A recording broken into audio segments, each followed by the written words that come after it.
Hi കൂട്ടുകാരെ, അപ്പോൾ ഞാൻ അയോധ്യയോട് വിട പറഞ്ഞ് ഞാനങ്ങനെ ഒരു ബസ് കയറി ബൈപ്പാസിൽ വന്നിറങ്ങി. ബൈപ്പാസിൽ നിന്ന് ഞാൻ പിന്നെ ഒരു ഓട്ടോ പിടിച്ചു. എനിക്ക് ഈ വീട കാണുമ്പോൾ വല്ലാത്തൊരു ഫീലാട്ടോ. അയോധ്യ വേറെ ലെവലാവാൻ പോവുകയാണ്, അത് 100% ഉറപ്പാണ്. ഒരു 5 വർഷം കഴിഞ്ഞ് പൊളിയാവും.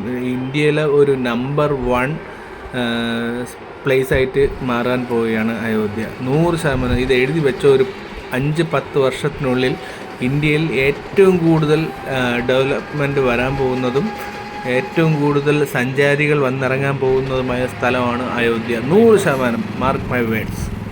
എവിടെ നോക്കിയാലും രാമൻ, സീത, ഹനുമാൻ, അങ്ങനെ ഒരു ഡിവൈൻ ടച്ചുള്ള സംഭവങ്ങളൊക്കെയാണ്. ഇത് ഡിസൈൻ ചെയ്യുന്നത് ആരെന്നറിയത്തില്ല. ആർക്കെങ്കിലും അറിയാമെങ്കിൽ കമൻറ്റ് ചെയ്യണം കേട്ടോ. Hats off.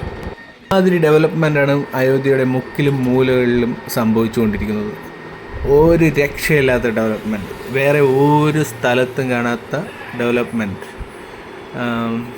അതിൻ്റെ രാഷ്ട്രീയം എന്താണെന്ന് ഞാൻ പറയുന്നില്ല, പക്ഷേ ഇന്ത്യ ഇനി ഇതുവരെ അടയാളപ്പെടുത്തിയിരുന്നത് ചിലപ്പോൾ താജ്മഹലിൻ്റെ ഒക്കെ ഒരു ഇത് ലെവലിലായി ആണെങ്കിൽ ഇനി അടുത്ത അടയാളപ്പെടുത്താൻ പോകുന്നത് അയോധ്യയുടെ പേരിലായിരിക്കും.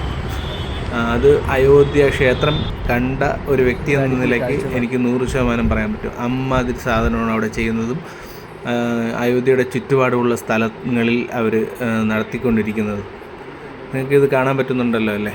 ഞാൻ അങ്ങനെ പോകാനുള്ള എൻ്റെ ബസ്സാണ്. എനിക്ക് ഇവിടെ നിന്ന് ആഗ്രയിലേക്ക് പോകണം. അപ്പോൾ ഞാൻ യാത്ര.com വഴി ഒരു ബസ് ബുക്ക് ചെയ്തു. അങ്ങനെ ഇതാണ് എനിക്ക് പോകാനുള്ള ബസ്. ബൈപ്പാസിലാണ് ഇവരുടെ ട്രാവൽസ് ഉള്ളത്. ഞാൻ അവിടെ വന്നു. എനിക്ക് ബസ്സിന് ആകെക്കൂടി ചിലവായത് 944 രൂപയാണ്. അതായത് അയോധ്യയിൽ നിന്ന് ആഗ്രയിലേക്ക്. ട്രാവൽസിൻ്റെ പേര് ന്യൂ ശ്രീ മഹാവീർ ട്രാവൽസ് എന്നായിരുന്നു. കൊള്ളായിരുന്നു, നല്ല വൃത്തിയും കാര്യങ്ങളൊക്കെ ഉണ്ടായിരുന്നു. അങ്ങനെ ഞാൻ അവിടെ നിന്ന് ആ ബസ്സിൽ കയറി യാത്ര തുടങ്ങി. ഞാൻ ബസ്സിൻ്റെ ഇൻറ്റീരിയറൊക്കെ കാണിച്ചു തരാം. ഫുൾ ബുക്ക്ഡായിരുന്നു. പിന്നെ ബെർത്തുണ്ട്. ഞാനെടുത്തത് സീറ്റ് മാത്രം, സീറ്റ് ഓൺലി ആയിരുന്നു.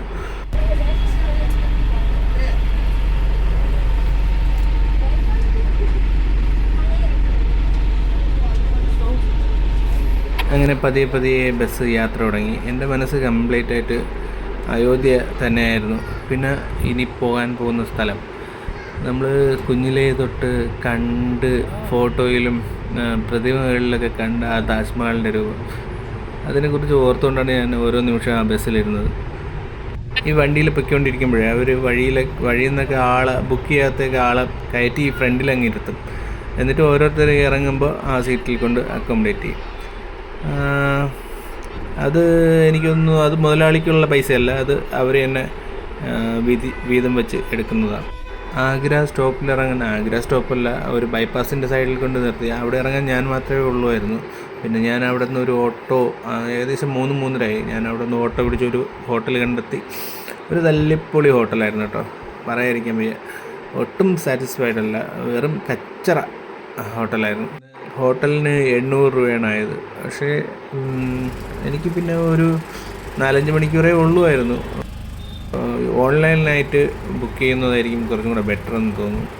അങ്ങനെ ഞാൻ രാവിലെ അവിടെ നിന്ന് ഒരു ഓട്ടോ പിടിച്ചു. ഓട്ടോ എന്ന് പറയുമ്പോൾ പുള്ളിക്കാരൻ എല്ലാ സ്ഥലവും കൊണ്ട് കാണിക്കാമെന്ന് പറഞ്ഞു. ആഗ്ര ഫോർട്ട്, താജ്മഹൽ, അവിടെ നിന്ന് കുറച്ച് ദൂരമേ ഉള്ളൂ. അപ്പോൾ ഞാൻ വിചാരിച്ചു, എനിക്ക് ആ പരിചയമില്ലാത്ത സ്ഥലമായതുകൊണ്ട് ഞാൻ വിചാരിച്ചു പിന്നെ ഒരു ഓട്ടോ എടുത്ത് പോകാമെന്ന് വിചാരിച്ചു. 400 രൂപ പറഞ്ഞു. പിന്നെ ഞാൻ വിചാരിച്ചു കുഴപ്പമില്ല, ഇനി അതിനുവേണ്ടി അലഞ്ഞ് ഒരുപാട് സമയം കളയണ്ടെന്ന് കരുതി ഞാൻ ഒരു ഓട്ടോ എടുത്ത് പോയി. പുള്ളിക്കാരൻ അത്യാവശ്യം സ്ഥലമൊക്കെ കാണിച്ചു. അത്യാവശ്യമൊന്നുമല്ല, അവിടെ ഞാൻ ആദ്യം പോയത് ഒരു വെങ്കടേശ്വര ക്ഷേത്രത്തിലായിരുന്നു പോയത്. അവിടെ തൊഴുത് കഴിഞ്ഞിട്ടാണ് ഞാൻ നേരെ താജ്മഹലിലോട്ട് പോയത്. സൗത്ത് ഇന്ത്യൻ എന്ന് ഉള്ള ഒരു ലേവൽ ഉള്ളതുകൊണ്ടായിരിക്കും നേരെ എന്നെ വെങ്കടേശ്വര ക്ഷേത്രത്തിൽ കൊണ്ടുപോയത്.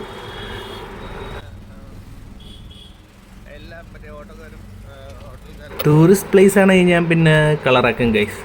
ഞാൻ പിന്നെ കണ്ണാടിയൊക്കെ വയ്ക്കും. അതെൻ്റെ ഒരു വീക്ക്നെസ്സാണ്.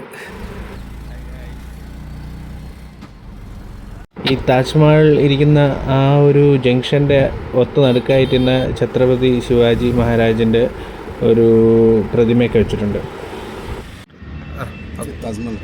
inside Taj Mahal only 50 rupees ticket.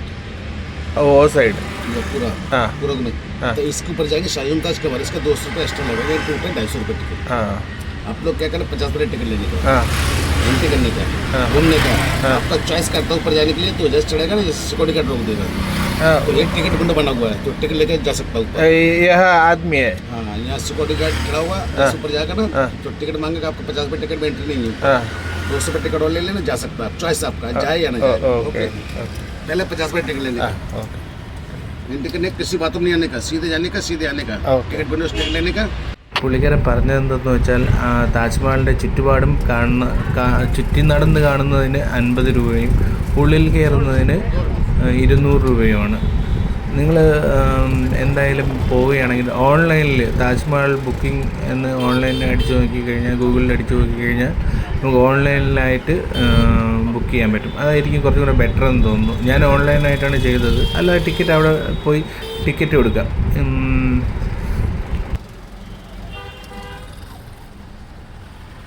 ഇതാണ് താജ്മഹലിൻ്റെ എൻട്രൻസ്, താജ്മഹലിലോട്ട് കയറുന്ന എൻട്രൻസ്. അപ്പോൾ ഞാൻ ഒരുപാട് ഗൈഡ്സ് ഉണ്ട്. നമുക്ക് ഗൈഡ് ആൾ കൂടുതലുണ്ടെങ്കിൽ ഗൈഡ് വിളിക്കുന്നത് നല്ലതായിരിക്കും. കുറച്ച് പൈസ ആയാൽ പോലും നമുക്ക് ആ ചരിത്രം അറിഞ്ഞ് നടക്കുന്നത് അതൊരു പ്രത്യേക ഫീൽ തന്നെയാണ്. ഞാൻ ഉറപ്പായിട്ടും ഗൈഡിനെ റെക്കമെൻഡ് ചെയ്യുന്നു. അത്രയ്ക്ക് അവർ വിവരിച്ച് തരും ഓരോ കാര്യങ്ങളും. പക്ഷേ ഞാൻ ഒറ്റയ്ക്കേ ഉണ്ടായിരുന്നുള്ളൂ, എനിക്ക് ഗൈഡ് മുതലാകത്തില്ല. സോ ഇതാണ് എൻട്രൻസ്. പുള്ളിക്കാരൻ്റെ ഓട്ടോക്കാരൻ്റെ ഫോൺ നമ്പറൊക്കെ വാങ്ങി ഞാൻ എന്തായാലും ഒരു 2 മണിക്കൂർ എന്തായാലും ഇവിടെ എടുക്കും. അപ്പോൾ അത് കഴിഞ്ഞിട്ട് എനിക്ക് വരാൻ പറ്റും. നമ്മൾ കയറുമ്പോൾ തന്നെ ഇടത് സൈഡിൽ ടൂറിസ്റ്റ് ഗൈഡ് ഫെസിലിറ്റേഷൻ സെൻറ്റർ എന്ന് വെച്ചാൽ നമുക്ക് എന്തെങ്കിലും ഗൈഡിൻ്റെ ആവശ്യമൊക്കെ ഉണ്ടെങ്കിൽ നമുക്ക് അവരുമായി ബന്ധപ്പെട്ട് ഗൈഡ്, അല്ലാതെ തന്നെ ഒരുപാട് പേര് നമ്മളെ വന്ന് അപ്രോച്ച് ചെയ്യും ഗൈഡ് വേണമെന്ന് ചോദിച്ചിട്ട്. ബെറ്റർ ഗൈഡ് എടുക്കുന്നത് തന്നെയാണ് ഞാൻ റെക്കമെൻഡ് ചെയ്യുന്നു. ഗൈഡ് എടുക്കുക തന്നെ വേണം. കുറച്ചും കൂടി നമ്മൾ ഹിസ്റ്ററിയൊക്കെ അറിയാൻ അത് വളരെ സഹായിക്കും. ഞാൻ പിന്നെ ഓരോ സായിപ്പന്മാർ, തനി മലയാളി സ്വഭാവം കാണിച്ച് ഞാൻ ഓരോ സായിപ്പന്മാരുടെ അടുത്ത് എല്ലാവരുടെ അടുത്തും ഗൈഡ്സ് കാണും. ഞാൻ ഓരോ വിവരങ്ങളും അവരുടെ അടുത്ത് പോയി ഒന്ന് കേട്ട് മനസ്സിലാക്കും. അങ്ങനെ കുറേ കാര്യങ്ങളൊക്കെ പഠിച്ചിട്ടുണ്ട്. ഇതാണ് താജ്മഹലിലോട്ട് പോകുന്ന വഴി. ഞാൻ ഓൺലൈനിൽ ഈ പോകുന്ന പോക്കിൽ തന്നെ ഓൺലൈനിൽ ബുക്ക് ചെയ്തിട്ടുണ്ടായിരുന്നു. ഓൺലൈനിൽ ബുക്ക് ചെയ്ത് കഴിഞ്ഞാൽ ക്യൂവിൽ നിന്നൊക്കെ നമുക്ക് രക്ഷപ്പെടാൻ പറ്റും. പിന്നെ കുറച്ചും കൂടെ ഈസിയാണ് ഓൺലൈനിൽ ബുക്ക് ചെയ്ത് കഴിഞ്ഞാൽ. പിന്നെ ഞാൻ ഇവിടെയും കണ്ട ഒരു കോമഡിയായ കാര്യം എന്ന് പറയുമ്പോൾ, എല്ലാ സെക്യൂരിറ്റി ചെക്കിങ്ങിൻ്റെയും സൈഡിലായിട്ടൊരു ബാഗോ അങ്ങനെ എന്തെങ്കിലും വെച്ചിട്ട് അതിൻ്റെ അകത്ത് അത്രയും ഈ പാൻ പരാഗ് അങ്ങനത്തെ കാര്യങ്ങൾ കൂട്ടിയിട്ടേക്കുന്നു. ഇവിടെയും നമ്മുടെ UP-കാർ അവരുടെ ആ ഒരു നല്ല സ്വഭാവം വിട്ടിട്ടില്ല. അങ്ങനെ ആ സെക്യൂരിറ്റി ചെക്കിങ് കഴിഞ്ഞ് ഞാൻ അകത്തോട്ട് കയറി. അകത്തോട്ട് കയറിയപ്പോൾ എൻ്റെ പൊന്നോ, പറഞ്ഞറിയിക്കാൻ പറ്റാത്തൊരു ഫീലാട്ടോ. ഒരു രക്ഷയില്ല.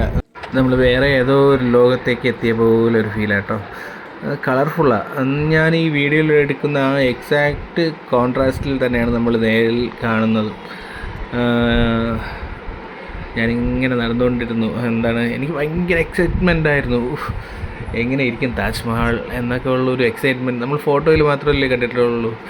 അങ്ങനെ പ്രധാന കവാടത്തിലേക്ക് ഞാൻ എത്തി. ഇത് താജ്മഹലിന് ചുറ്റുമുള്ള കോട്ടയാണ് കേട്ടോ. താജ്മഹൽ എന്ന് പറയുമ്പോൾ അതിൻ്റെ ചരിത്രത്തെക്കുറിച്ച് ഞാൻ പറയാം. ലോകാത്ഭുതങ്ങളിൽ ഒന്നായ താജ്മഹൽ, ഇന്ത്യയുടെ അഭിമാനമായ താജ്മഹൽ, യമുന നദിയുടെ തീരത്തിൽ ഷാജഹാൻ തൻ്റെ പ്രിയതമയായ മുംതാസിന് വേണ്ടി പണി കഴിപ്പിച്ച ശവകുടീരം. ഏകദേശം 22 വർഷങ്ങൾ കൊണ്ടാണ് ഉസ്താദ് അഹമ്മദ് ലാഹോരി എന്ന ശില്പിയുടെ നേതൃത്വത്തിൽ താജ്മഹൽ പണിയെടുപ്പിച്ചത്. അങ്ങേരൊക്കെ ഒരു പൊന്നാട കൊടുക്കണം കേട്ടോ. അതിന് സാധനമാണ് ചെയ്തു വെച്ചേക്കുന്നത്. ഒരു വല്ലാത്തൊരു കലാകാരൻ തന്നെ അങ്ങനെ. ഞാനങ്ങനെ അതിൻ്റെ ചുറ്റും നിന്നൊക്കെ ഫോട്ടോയൊക്കെ എടുത്തു. അവിടെ വെളിയിൽ നിന്ന് താജ്മഹൽ ആദ്യമായി കാണുമ്പോൾ ഒരു ഫീലുണ്ട്. എൻ്റെ പൊന്നോ, പറഞ്ഞറിയിക്കാൻ പറ്റത്തില്ല. അമ്മാതിരി ഫീലാണ്.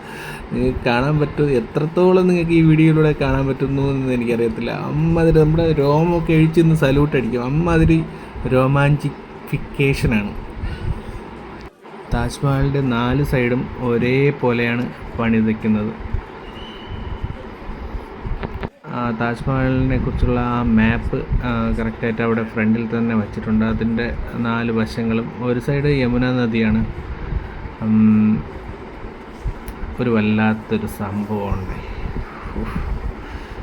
തിരക്കെന്ന് പറഞ്ഞാൽ അമ്മാതിരി തിരക്കാണ്. വിദേശികൾ, സ്വദേശികൾ എല്ലാവരും ഉണ്ട്. വെളിയിൽ നിന്ന് താജ്മഹൽ കാണുമ്പോൾ ഉള്ളൊരു ഫീലുണ്ടല്ലോ, അയ്യോ,